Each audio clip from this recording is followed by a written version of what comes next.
In the dormitory.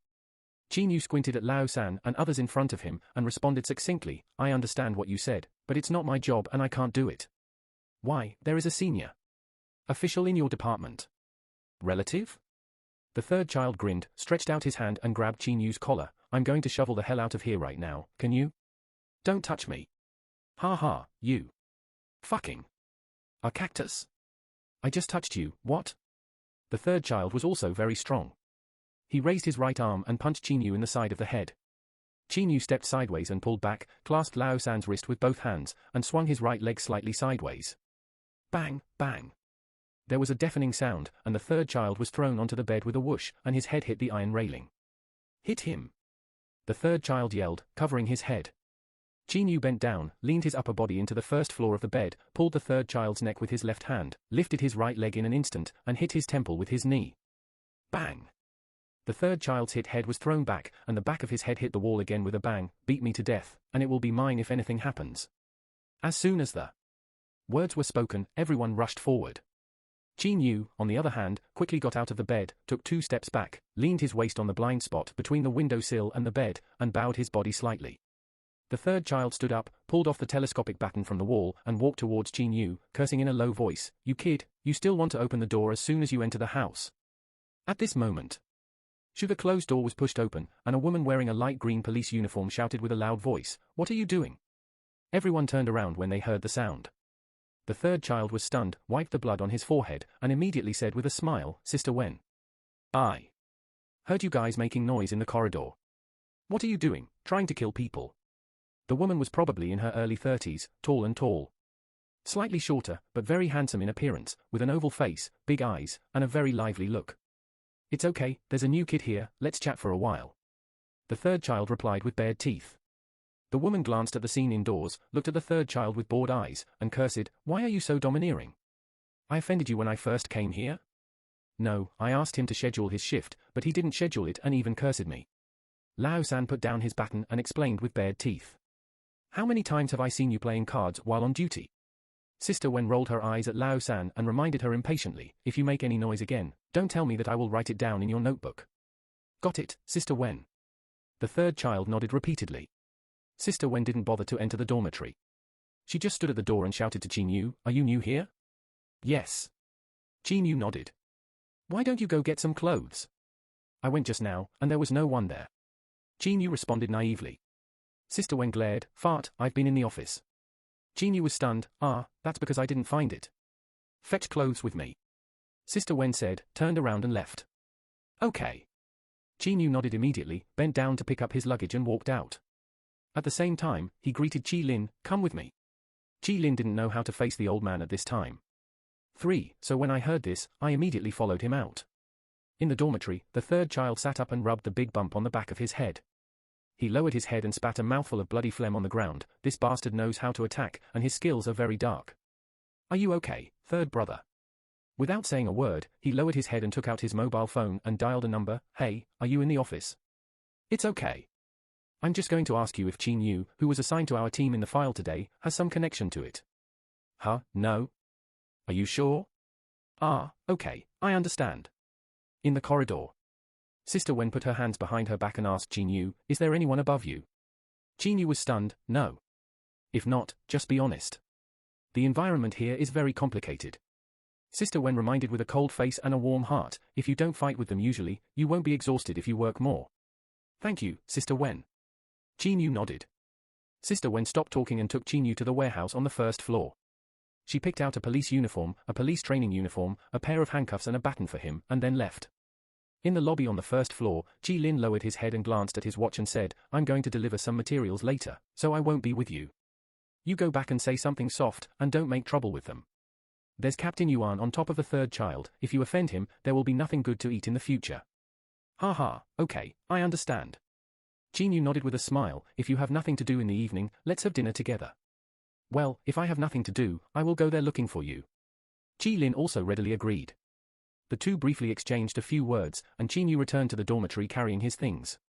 But at this time, Lao San and the others had left, and there were only 2 people left in the room. After they glanced at Qin coldly, they continued to sit on the bed and chat. Chinyu glanced at the two of them, then returned to his bed and packed up his things neatly without bothering the two of them. Time passed by around 7 o'clock in the evening. Chinyu packed up his things. Seeing that Chi Lin hadn't come to him yet, he planned to go for a walk on the street alone to familiarize himself with the surrounding environment and have dinner by the way. Chinyu got out of bed, pulled out a waste bag from under the pillow and wrapped it around his body, then walked outside. Oops, I'm sorry. As soon as Chinyu went out, he bumped into Chi Lin who was walking over in a hurry. The two looked at each other for a moment, and the latter immediately explained, I had an impromptu meeting and I was late. What are you? I thought you weren't coming. I just wanted to go out for a walk and have something to eat. Chinyu greeted with a smile, let's go out to have something to eat together. I also have a friend who happens to be here today. Let's talk about something together. Is it convenient for you, let's go together? Chi Lin asked. It's convenient. Chinyu was stunned for a moment and replied, it doesn't matter, let's go together.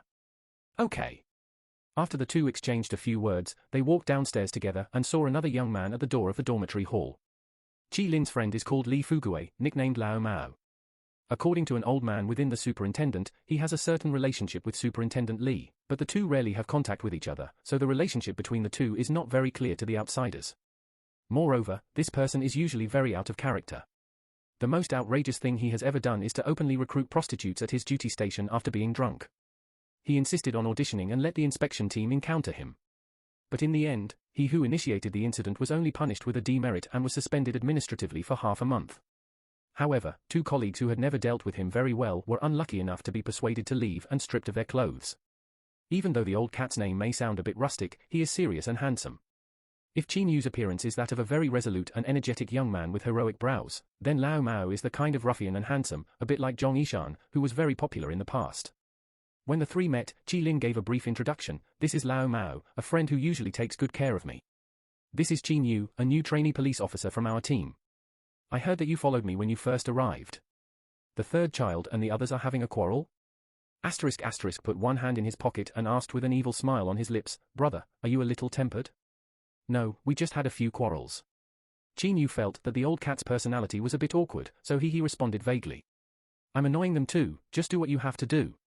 Old Mao curled his lips and cursed, the whole team is full of bad guys, doing nothing but stupid things. Chinyu was speechless when he heard this and turned around.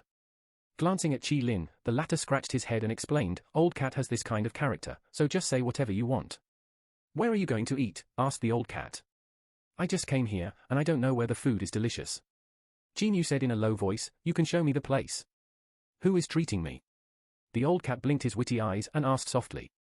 I beg you, ha ha. Chinyu smiled. Ah, please. Old Mao waved his hand, go to the second sister's place. Don't go, it's quite expensive. Chi Lin advised. Did it cost you money? The old cat asked with a sideways glance. It's okay, it's okay. I still have some steel in my pocket. I'll definitely have enough for dinner. Chinyu actually felt a little distressed, because these days, materials are very scarce, especially vegetables, grains and other items that require a lot of land to cultivate. That is a very luxurious thing. Those compatriots who are left unattended in the areas to be planned will risk their lives just to get a share of food rations. Therefore, for most poor people, going out to a restaurant may not happen once a year.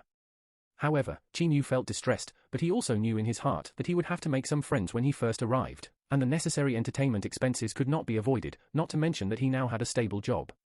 After the three of them discussed where to go, they walked along the road for about 2 kilometers and found a restaurant called the Bistro.